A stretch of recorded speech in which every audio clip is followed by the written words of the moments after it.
جادو، یقین اور حل۔ سید سرفراز شاہ صاحب فرماتے ہیں، معاشرے میں بہت سی تبدیلیاں آ رہی ہیں۔ ان میں ایک تبدیلی یہ بھی ہے کہ بہت سے معاملات میں لوگوں نے اپنی ناکامی اور اپنی مشکل کا الزام جادو پر لگا دیا ہے۔ وہ سمجھتے ہیں کہ ہمارا تو کوئی قصور نہیں ہے، یہ دشمنوں کا کیا دھرا ہے۔ ہوتا یہ ہے کہ لوگ عامل وغیرہ سے پوچھتے ہیں کہ بابا جی میرا کاروبار تباہ ہو گیا ہے، میں جو کام بھی شروع کرتا ہوں وہ چلتا نہیں ہے۔ وہ آگے سے جواب دیتا ہے کہ اوہو، تم پر تو بہت سخت جادو ہوا ہے اور یہ جادو تمہارے دشمنوں نے کرایا ہے۔ وہ تو چاہتے ہیں کہ تم زندہ ہی نہ رہو۔ یہ تو کوئی دعا ہے جو تمہارے کام آ گئی اور تم بچ گئے۔ یا پھر وہ یہ کہتے ہیں کہ تم پر بہت سخت تعویذ ہوئے ہیں، دشمن چاہتا ہے کہ تمہارا جوڑ جوڑ علیحدہ ہو جائے، تمہیں تو کوئی دعا بچا گئی۔ یہ دو جملے اسٹینڈرڈ ہیں، جہاں بھی چلے جائیں یہ جملے سننے کو ملیں گے۔ جب ذہن میں یہ بات بیٹھی ہو کہ میرا قصور نہیں ہے تو پھر یہ جملے دل کو لگتے ہیں۔ جب بندہ حقائق سے فرار اختیار کرتا ہے تو عامل لوگوں کے ہاتھ لگ جاتا ہے اور وہ اس کا فائدہ اٹھاتے ہیں۔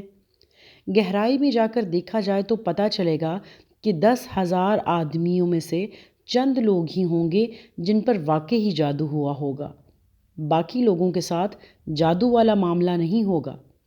وہ لوگ جو یہ کہتے ہیں کہ ہم پر جادو ہوا ہے، اگر ان کو یہ کہا جائے جب تم پر اچھے دن تھے تو کیا اس وقت بھی کسی نے جادو کیا تھا، تو ان کے پاس اس کا جواب نہیں ہوتا، بلکہ وہ یہ کہیں گے کہ آپ صلی اللہ علیہ وآلہ وسلم پر بھی تو جادو ہوا تھا۔ حالانکہ جو جادو آپ صلی اللہ علیہ وآلہ وسلم پر ہوا تھا، در حقیقت اللہ تعالیٰ بتا رہا تھا کہ جادو کا بھی وجود ہے، اور اگر جادو ہو تو یہ اس کے آثار یہ ہوتے ہیں اور اس کا توڑ یہ ہے، ورنہ جادو آپ صلی اللہ علیہ وآلہ وسلم کے قریب سے بھی نہیں گزر سکتا تھا۔ اللہ تعالیٰ فرماتے ہیں کہ کوئی آدمی کسی کو نقصان نہیں پہنچا سکتا اگر میں نہ چاہوں، اور کوئی کسی کو فائدہ نہیں دے سکتا میں فائدہ نہ دینا چاہوں۔ جب اللہ تعالیٰ نے ایک بات واضح بیان کر دی تو پھر ہمیں جادو سے خوف زدہ ہونے کی کیا ضرورت ہے؟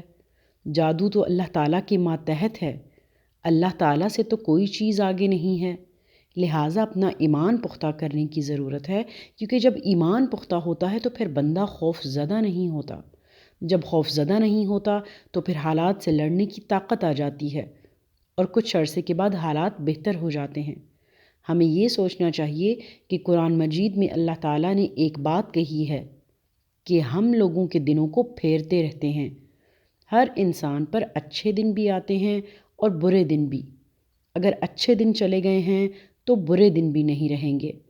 بات صرف یہ ہے کہ ہم اپنی کوشش اور محنت جاری رکھیں۔